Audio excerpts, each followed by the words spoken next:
sidq başqa şeydir, vəfa başqa şeydir. Vəfasız sən kiməsə deyə bilərsən vəfasız. Elə bilərsən, sənin nəzərində o vəfasızdır. Sən ondan qışda morojne istəyirsən, o sənə vermir, sən ona vəfasız deyə bilərsən. Amma yuxarı qalxandan sonra başa düşəcəksən ki, o Leyli Məcnunda deyir, hikmətdə vəfadır etdigim cövr. Çərxi fələk Füzuliyə cavab verir ki, mən öz rəyim ilə eyləmirəm dövr.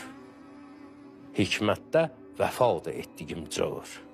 Əziyyət də versəm sənə, onun içərisində bir vəfa var əslində.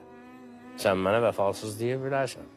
Gözəllərdə vəfa, gözəllər sözü ki var, ümumiyyətlə irfan ədəbiyyatında, 14 məsuma işarədir bu, bir mənalı olaraq.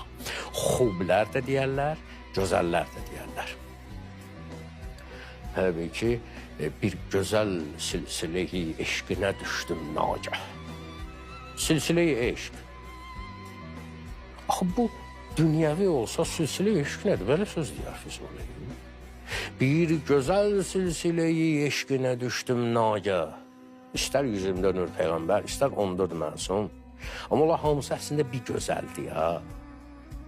Hələ bir ki, Peyğəmbərimizdən bugünə qədər, qeybətə qədər, imamın qeybinə qədər, hələ bir ki, o 250 neçə ili bir adam yaşayır.